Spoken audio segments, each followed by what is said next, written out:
നമസ്തേ. ധ്വനിയെത്തണം.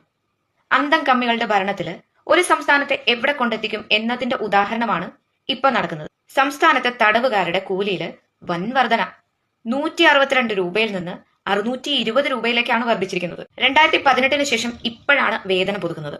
4 central ജയിലുകളിലെയും ശിക്ഷിക്കപ്പെട്ടിട്ടുള്ള 4000-ഓളം തടവുകാർക്കാണ് കൂലി വർധനവ് വന്നിട്ടുള്ളത്. അതായത് ജയിലിൽ കിടക്കുന്ന തടവ് പുള്ളികൾക്ക് ശമ്പളം കൊടുക്കാൻ തന്നെ ഒരു ദിവസം 2 ലക്ഷത്തിലധികം രൂപ വേണം. ഒരു ബിസിനസ്സുകാരന്റെ കണ്ണിലൂടെ നോക്കുമ്പോഴേ ഒരു ദിവസം 10 ലക്ഷം രൂപയുടെ വരുമാനം ഉള്ളിടത്തെ 2 ലക്ഷം രൂപയുടെ ശമ്പളം കൊടുക്കാൻ സാധിക്കുള്ളൂ. ഇവിടെ അങ്ങനെ എന്തെങ്കിലും ബിസിനസ് ഉള്ളതായിട്ട് അറിവുണ്ടോ? ഇല്ലല്ലോ. നമ്മുടെ നാട്ടില് ഒരു ഡിഗ്രിക്കാരന് ഇന്ന് ശരാശരി 15,000 രൂപ ശമ്പളം കിട്ടുന്നുണ്ടോ? പക്ഷെ ഒരു ജയിൽ പുള്ളിക്ക് ഒരു മാസം 16,800 രൂപ ശമ്പളം കിട്ടുന്നുണ്ട്. കൂടാതെ ഫുഡ്, അക്കോമഡേഷൻ. ഇതുപോലെ രസകരമായ ഒരു കമന്റ് ഞാൻ വായിച്ചു. അത് ഞാൻ പറഞ്ഞോട്ടെ. 50 ലക്ഷം രൂപ വാങ്ങി ഏതെങ്കിലും ഒരു കൊലപാതക കുറ്റം ഏറ്റെടുക്കുക, ജയിലിൽ പോയിട്ട് ജോലി ചെയ്തുണ്ടാക്കുക. ഒരു 5-6 വർഷം നല്ല നടപ്പൊക്കെ നടന്നു കഴിയുമ്പോൾ ആർക്ക് വേണ്ടിയാണോ ജയിലിൽ പോയത് അവരോട് ശിക്ഷ ഇളവ് ചെയ്തു തരാനുള്ള കാര്യങ്ങളൊക്കെ ചെയ്യാൻ പറയാം. അങ്ങനെ ശിക്ഷ ഇളവ് ചെയ്ത് ജോലി കഴിഞ്ഞ് ഇറങ്ങുമ്പോൾ ഒരു 7 വർഷമൊക്കെ കഴിഞ്ഞിറങ്ങി എന്ന് വിചാരിക്കാം. പ്രതിവർഷം 2 ലക്ഷം രൂപ വെച്ച് 7 വർഷമാകുമ്പോൾ 14 ലക്ഷം രൂപയാണ് നിങ്ങളുടെ കയ്യിലേക്ക് തന്നത്.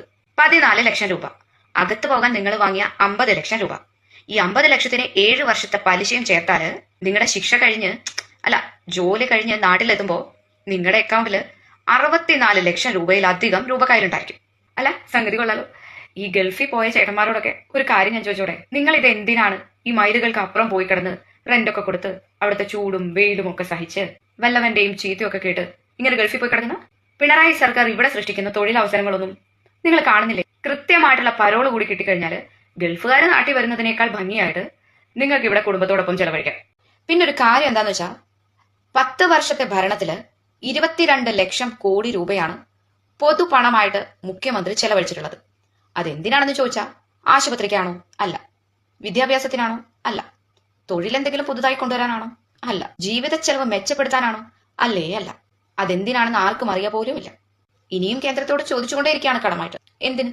ഈ ജയിൽ പുള്ളികൾക്ക് ശമ്പളം കൊടുക്കാനോ? അവിടെ തിരുവനന്തപുരം സെക്രട്ടേറിയറ്റിന് മുന്നിലെ രാവും പകലും ഇരുന്ന് 350 രൂപയിൽ നിന്നും കുറച്ചുകൂടി അധികമായിട്ട് ശമ്പളം തരുമോ എന്ന് ചോദിച്ചുകൊണ്ട് ആശാ വർക്കർമാര് സമരം ചെയ്യാൻ തുടങ്ങിയിട്ട് നാൾ ഒരുപാടായി. ഒന്ന് തിരിഞ്ഞുകൂടി നോക്കിയിട്ടില്ല കേരള സർക്കാർ. ആശാ വർക്കർമാരെ പരിഗണിച്ചില്ലെങ്കിൽ എന്താ? കുറ്റവാളികളുടെ വേതനം കമ്മ്യൂണിസ്റ്റ് ഉറപ്പാക്കിയിട്ടുണ്ടല്ലോ, അല്ലെ? മുഖ്യമന്ത്രി ഉൾപ്പെടെ ഇന്നലെ കേന്ദ്ര സർക്കാർ കടമെടുക്കാൻ അനുവദിക്കുന്നില്ല എന്ന് പറഞ്ഞുകൊണ്ട് സത്യാഗ്രഹം ഇരിക്കുന്നത് കണ്ടോ പ്രബുദ്ധ കേരളമേ? 22 ലക്ഷം കോടി രൂപ ചെലവാക്കിയതിന് കണക്കുമില്ല, ഓഡിറ്റുമില്ല.